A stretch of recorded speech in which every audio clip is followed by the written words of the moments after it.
ಓಂ ಸಾಯಿರಾಮ್. ಶ್ರೀ ಸಾಯಿನಾಥರನ್ನು ಭಕ್ತಿಯಿಂದ ಸ್ಮರಿಸಿ ಈ ವ್ರತದ ಕಥೆಯನ್ನು ಪ್ರಾರಂಭಿಸೋಣ. ಅದು ಗುಜರಾತ್ ರಾಜ್ಯದ ಒಂದು ಗ್ರಾಮ. ಅಲ್ಲಿ ಮಾಧವ ಮತ್ತು ಕೋಕಿಲ ಎಂಬ ದಂಪತಿಗಳಿದ್ದರು. ಅವರಿಬ್ಬರಲ್ಲಿ ಪತಿ ಮಾಧವನಿಗೆ ಬಲು ಕೋಪಿಷ್ಟ ಸ್ವಭಾವವಿತ್ತು. ಪತ್ನಿಯೊಡನೆ ಯಾವಾಗಲೂ ಜಗಳವಾಡುತ್ತಿದ್ದನು. ಇವರ ದಾಂಪತ್ಯ ಹೀಗಾಗಿ ಹದಗೆಟ್ಟಿತ್ತು. ಅಕ್ಕ ಪಕ್ಕದವರು ಬುದ್ಧಿ ಹೇಳಿ ಸೋತರು. ಮಾಧವನ ಮುಂಗೋಪ ಪತ್ನಿಯ ಶಾಂತ ಸ್ವಭಾವಕ್ಕೆ ವಿರುದ್ಧವಾಗಿ ಆಕೆ ಸುಮ್ಮನಿದ್ದರೂ ಪತಿಯೇ ಆಗಾಗ ಜಗಳವನ್ನು ಕೆದಕಿ ಆಕೆಯಲ್ಲಿ ಏನೋ ಒಂದು ತಪ್ಪು ಹುಡುಕಿ ರಂಪ ಮಾಡಿ ಅಕ್ಕಪಕ್ಕದವರ ಮುಂದೆ ಅವಮಾನ ಮಾಡುತ್ತಿದ್ದನು. ಇದರಿಂದ ನೆರೆಯವರಿಗೆ ತುಂಬ ಬೇಸರವಾಗುತ್ತಿತ್ತು. ಸಂಸಾರದ ಜಗಳದಿಂದ ಮಾಧವನ ವ್ಯಾಪಾರದ ಮೇಲೂ ಸಾಕಷ್ಟು ಪರಿಣಾಮವಾಗಿ ಅಪಾರ ಹಾನಿ ಸಂಭವಿಸಿತು. ಪ್ರತಿದಿನ ಆಹಾರಕ್ಕೂ ತೊಂದರೆ ಒದಗಿತು. ಮಾಧವ ಮನೆಯಲ್ಲೇ ಇರಬೇಕಾದ ಪರಿಸ್ಥಿತಿ ಒದಗಿ ಬಂದಿತು. ಬಂಧುಗಳೆಲ್ಲ ದೂರವಾದರೂ ಮನೆಯಲ್ಲಿ ಯಾವಾಗಲೂ ಜಗಳವಾಗುತ್ತಿತ್ತು.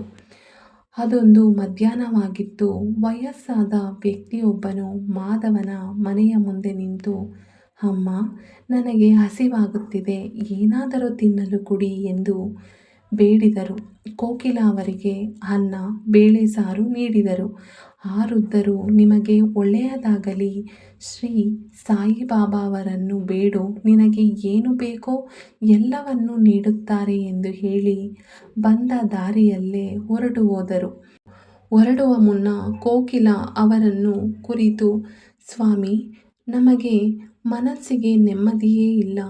ಸುಖ ಶಾಂತಿಯನ್ನು ನಾನು ಕೇಳಿಕೊಂಡು ಬಂದಿಲ್ಲವೆಂದು ಕಾಣುತ್ತದೆ ಎಂದು ಹೇಳಿದಳು. ನೀವು ಹಿರಿಯರು, ಏನಾದರೂ ಪರಿಹಾರ ಉಂಟೆ ಎಂದು ಕೈಮುಗಿದು ಬೇಡಿದಳು. ಆಗ ಅವರು ನಸುನಗುತ್ತಾ, ತಾಯಿ, ಯೋಚಿಸಬೇಡ, ಬಾಬಾ ನಿಮ್ಮ ಕಷ್ಟಗಳನ್ನು ಬಗೆಹರಿಸುತ್ತಾರೆಂದು ತಿಳಿಸಿ ಒಂದು ಉಪಾಯವನ್ನು ಸೂಚಿಸಿದರು. ಆ ವೃದ್ಧರು ಆಕೆಗೆ ಶ್ರೀ ಸಾಯಿನಾಥ ವ್ರತ ವಿಧಾನವನ್ನು ಉಪದೇಶಿಸಿದರು. ಈ ವ್ರತದ ನಿಯಮಗಳು ತುಂಬ ಸರಳವಾಗಿರುತ್ತವೆ, ಆದರೆ ಭಕ್ತಿ ಶ್ರದ್ಧೆ ತುಂಬ ಮುಖ್ಯವಾದದ್ದು. ನಂಬಿಕೆ ಇದ್ದಷ್ಟು ಫಲ ಶೀಘ್ರದಲ್ಲಿ ತಪ್ಪದೆ ದೊರೆಯುವುದು ಖಚಿತ ಎಂದು ಹೇಳಿ ಅಲ್ಲಿಂದ ಮಾಯವಾದರು. ಈ ವ್ರತ ಮಾಡಬಯಸುವ ಸಾಯಿ ಭಕ್ತರು 9 ಗುರುವಾರಗಳಂದು ರಾತ್ರಿ ಭೋಜನವನ್ನು ಬಿಡಬೇಕು. ತಮ್ಮ ಮನೆಯಲ್ಲೇ ಶ್ರೀ ಸಾಯಿನಾಥರ ಭಾವಚಿತ್ರಕ್ಕೆ ಪೂಜೆ ಸಲ್ಲಿಸಿ, ಸಾಧ್ಯವಾದರೆ ದೇವಾಲಯಕ್ಕೆ ಹೋಗಿ ಬಾಬಾ ಅವರ ಮೂರ್ತಿಯನ್ನು ದರ್ಶನ ಮಾಡಿಕೊಂಡು ಬಂದ ನಂತರ ಭೋಜನ ಮಾಡಬಹುದು. ಶ್ರೀ ಸಾಯಿನಾಥರನ್ನು ಭಕ್ತಿಯಿಂದ ಪೂಜಿಸಿ ಬಡವರಿಗೆ ಅನ್ನದಾನ ಮಾಡಬೇಕು. ದಕ್ಷಿಣೆಯಾಗಿ 11 ರೂಪಾಯಿ ಇಲ್ಲ 9 ರೂಪಾಯಿಯನ್ನು ನೀಡಬೇಕು. ಈ ರೀತಿ 9 ಗುರುವಾರ ವ್ರತ ಪಾಲಿಸಿದರೆ ನಿಮ್ಮ ಕಷ್ಟಗಳೆಲ್ಲ ಬಾಬಾ ಅವರ ದಯೆಯಿಂದ ಮಾಯವಾಗುತ್ತದೆ ಎಂದು ಆ ಅಪರಿಚಿತ ವೃದ್ಧರು ತಿಳಿಸಿದರು. ಅವರು ಆಕೆಗೆ ಸಮಾಧಾನ ಮಾಡಿ ಆಶೀರ್ವಾದ ಮಾಡಿದರು. ಶ್ರೀಮತಿ ಕೋಕಿಲ ಅವರು ತುಂಬ ಶ್ರದ್ಧೆ ಭಕ್ತಿಗಳಿಂದ ಈ 9 ಗುರುವಾರದ ಶ್ರೀ ಸಾಯಿನಾಥ ಪೂಜಾ ವ್ರತವನ್ನು ಆಚರಿಸಿದರು. ಶ್ರೀ ಸಾಯಿನಾಥ ವ್ರತದ ಪೂಜಾ ವಿಧಾನದ ಪುಸ್ತಕವನ್ನು 5, 11 ಅಥವಾ 21 ಸಾಯಿ ಭಕ್ತರಿಗೆ ದಾನ ಮಾಡಬೇಕು ಎಂದು ನಿಯಮದಂತೆ ಅವರು ಅದನ್ನು ಪಾಲಿಸಿದರು. ಈ ವ್ರತ ವಿಧಾನ ಬಹು ಸುಲಭವಾಗಿದೆ. ಇದನ್ನು ಯಾರು ಬೇಕಾದರೂ ಮಾಡಬಹುದಾಗಿದೆ. ಈ ವ್ರತದ 9 ವಾರದಲ್ಲಾದರೂ 5 ಮಂದಿ ಬಡವರಿಗೆ ಅನ್ನದಾನ ಮಾಡಿದರೆ ಬೇಗನೆ ಫಲ ದೊರೆಯುತ್ತದೆ. ಈ ವ್ರತದ ವಿಧಾನವು ತುಂಬ ಸರಳ ಮತ್ತು ಪರಿಣಾಮಕಾರಿಯಾಗಿದೆ. ಶ್ರದ್ಧೆ ಭಕ್ತಿ ಇಲ್ಲಿ ಮುಖ್ಯವೇ ಹೊರತು ವೈಭವ ಆಡಂಬರಗಳಲ್ಲ. ಈ ವ್ರತವನ್ನು ಆಚರಿಸಿ ಕಳೆದುಕೊಂಡ ನೆಮ್ಮದಿ, ಹಣ, ಆರೋಗ್ಯವನ್ನು ಮತ್ತೆ ಗಳಿಸಿ ಎಂದು ಹೇಳಿ ಆ ವೃದ್ಧರು ಕಣ್ಮರೆಯಾದರು.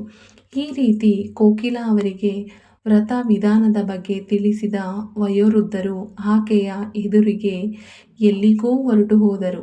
ಆಕೆ ತಮ್ಮ ಬಡತನ, ನಷ್ಟ, ಚಿಂತೆಗಳಿಂದ ದೂರವಾಗಲು ವ್ರತ ಮಾಡಲು ನಿರ್ಧರಿಸಿದಳು. ಇದನ್ನು ತಮ್ಮಂತೆ ಕಷ್ಟದಲ್ಲಿದ್ದ ತಮ್ಮ ಮೈದುನನಿಗೂ ತಿಳಿಸಿದರು. ಅವರು ಇದನ್ನು ಆಚರಿಸಿ ವ್ರತದ ಪುಸ್ತಕದ 9 ಪ್ರತಿಗಳನ್ನು ಗುಜರಾತಿ ಭಾಷೆಯಲ್ಲಿ ಮುದ್ರಿಸಿ ತಮ್ಮ ಸಹೋದ್ಯೋಗಿಗಳಿಗೆ ಹಂಚಿದರು. ಅನೇಕರು ಇದರ ಪ್ರಯೋಜನವನ್ನು ಪಡೆದು ವಿದ್ಯಾಭ್ಯಾಸದಲ್ಲಿ ಪ್ರಗತಿ, ವ್ಯವಹಾರದಲ್ಲಿ ಲಾಭ, ಹೀಗೆ ಎಲ್ಲರಿಗೂ ಒಳ್ಳೆಯ ಫಲಗಳೇ ಕಾಣಿಸಿದವು.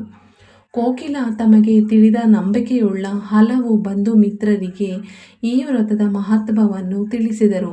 ಶ್ರೀ ಸಾಯಿನಾಥರನ್ನು ನಂಬಿ ಕೆಟ್ಟವರಿಲ್ಲ. ಅವರೇ ನಮ್ಮನ್ನು ಭಕ್ತರನ್ನಾಗಿ ಕರ್ಮಾನುಸಾರ ಆಯ್ಕೆ ಮಾಡುತ್ತಾರೆ. ಹೇ ಸಾಯಿನಾಥ, ಭಕ್ತ ಬಂಧು, ನನ್ನ ಜವಾಬ್ದಾರಿ ನಿಮ್ಮದು ಎಂದು ನಂಬಿ ಸ್ಮರಣೆ ಮಾಡಿದರೆ ಸಾಕು, ಬಾಬಾ ಕೂಡಲೇ ನಮ್ಮ ನೆರವಿಗೆ ಬರುತ್ತಾರೆ ಎಂಬುದರಲ್ಲಿ ಯಾವ ಸಂದೇಹವೂ ಇಲ್ಲ. ಸಾಯಿನಾಥರ ಆಶೀರ್ವಾದದಿಂದ ಬಲು ಬೇಗ ಕಷ್ಟಗಳನ್ನು ಪರಿಹರಿಸಿಕೊಂಡ ಸಾವಿರಾರು ಭಕ್ತರ ಅನುಭವವೇ ಇದಕ್ಕೆ ಸಾಕ್ಷಿಯಾಗಿದೆ. ಜೈ ಸಾಯಿರಾಮ್.